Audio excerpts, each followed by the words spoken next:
মোবাইলে কথা বলার সময় হঠাৎ কেটে যাচ্ছে কল কিংবা ঠিকমতো শোনা যায় না কথা। টেলিকম সেবায় কল ড্রপে গ্রাহক ভোগান্তির সঙ্গে বাড়ে খরচও। গ্রাহক অনুপাতে কম ব্যান্ডের তরঙ্গ পর্যাপ্ত না থাকায় মানসম্মত ভয়েস কল সেবা নিশ্চিত করতে পারছে না মোবাইল অপারেটররা।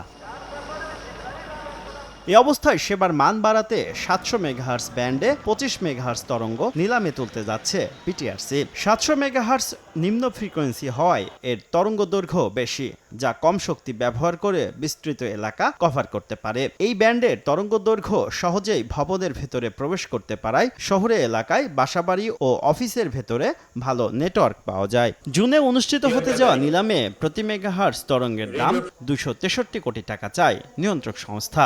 10 কিস্তিতে তরঙ্গের দাম পরিশোধের সুযোগ পাবে অপারেটররা। তবে বিটিআরসির সঙ্গে একাধিক বৈঠকে 263 কোটি টাকা ভিত্তিমূল্য নিয়ে আপত্তি তুলেছে মোবাইল অপারেটররা। 1 বছর পর পর বা 2 বছর পর পর স্পেকট্রাম নেওয়া এত অতিরিক্ত মূল্যে একেবারেই সাস্টেনেবল হবে না, স্পেশালি ফর স্মলার অপারেটর। যদি কেউ এটা নিয়ে ঠিকমতো রিটার্ন না আনতে পারে তাহলে ভবিষ্যতের ইনভেস্টমেন্ট করাও কিন্তু খুবই ডিফিকাল্ট হয়ে যায় যদি এর প্রাইসটা একটু বিবেচনা করা হয়। দামের ক্ষেত্রে কোনো ছাড় দিতে রাজি নয় বিটিআরসি। সারা বিশ্বের সাথে তাল মিলিয়ে ধাপে ধাপে আমাদের প্রাইস কমছে। হঠাৎ করে অনেক বাড়িয়ে দেওয়া বা অনেক হঠাৎ করে কমিয়ে দেওয়া হয়তো কাম্য নয়।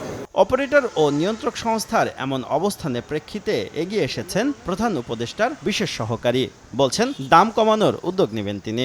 আমি এটাকে অ্যাকনলেজ করি যে বাংলাদেশের যে স্পেকট্রাম ফি এটা পৃথিবীর অন্যতম শীর্ষ। আমার নিজের লেখায়ও আমি আগে বলেছি আমি চেষ্টা করব বিটিআরসিকে কিভাবে এখান থেকে একটু সরিয়ে নিয়ে আসা যায়।